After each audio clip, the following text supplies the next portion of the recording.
Jalan disapu biar bersih. Cakep.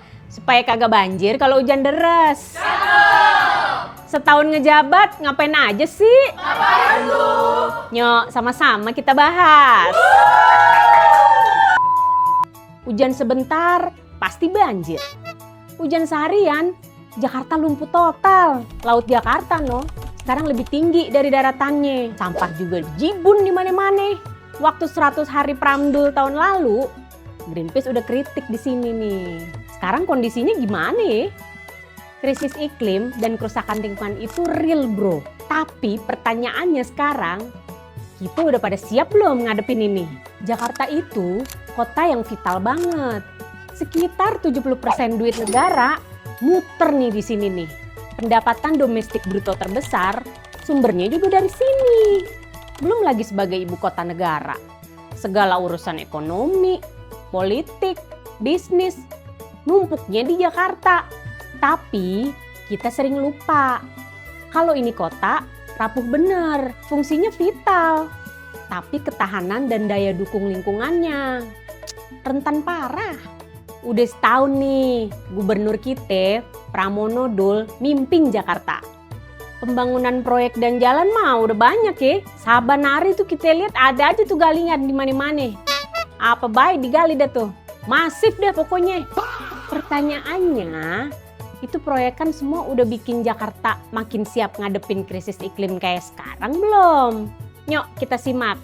Apa aja nih PR Jakarta saat ini? Soal banjir, pemerintah emang gerak. Modifikasi cuaca, sungai dinormalisasi, ribuan pompa disiapin. Ada juga program grebek lumpur dan proyek polder serta tampungan air. Langkah-langkah ini penting sih. Tapi problem utamanya pendekatan kita tuh masih reaktif. Kita sibuk ngurus dan nguras pas airnya udah dateng. Pencegahannya kagak pernah bener-bener diulik dan dilakuin maksimal. Padahal curah hujan ekstrim di Jakarta diproyeksiin naik sampai 26%. Musim hujan bisa makin panjang. Suhu juga naik. Sistem drainasi sekarang masih pakai logika lama. Kalau cara pikirnya kagak berubah, pompa bakal terus ditambah, tapi banjir malah makin parah. Jakarta perlu serius hidup berdampingan sama air. Bukan cuma ngusir air, tapi ngasih ruang biar air bisa diserap lewat infrastruktur hijau, area resapan, dan standar bangunan adaptif.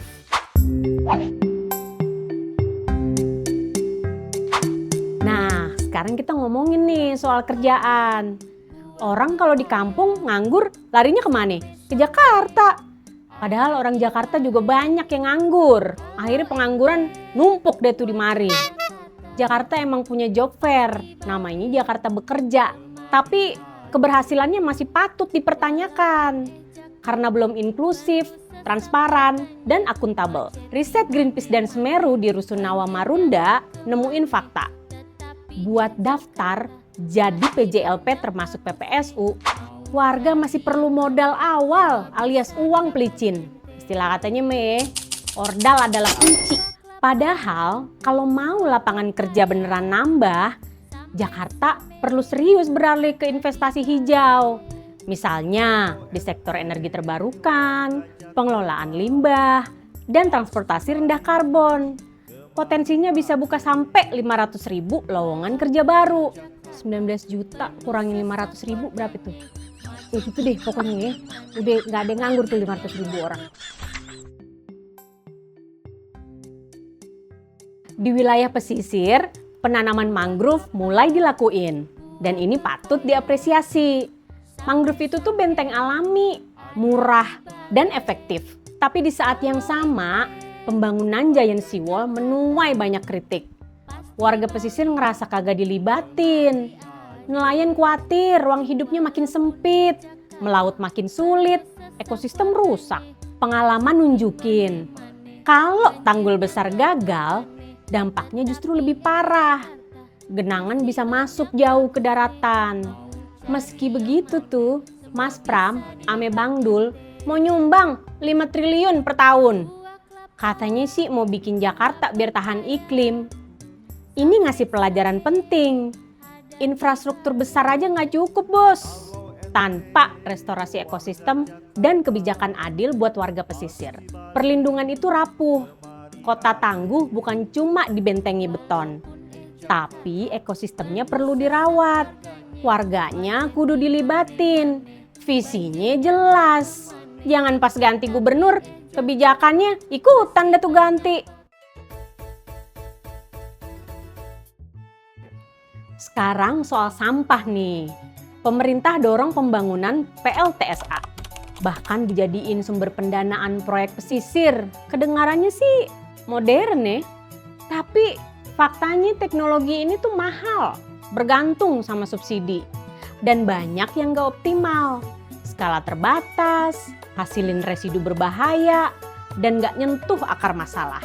Ini nunjukin mindset yang salah. Sampah masih dipandang sebagai komoditas, bukan krisis lingkungan. Padahal akar masalah ini ada di hulu. Pengurangan, pemilahan serius, dan ekonomi sirkular yang melibatkan warga. Tanpa itu mau canggih kayak gimana nih, TPA tetap penuh. Konflik tetap ada. Yang rugi warga juga.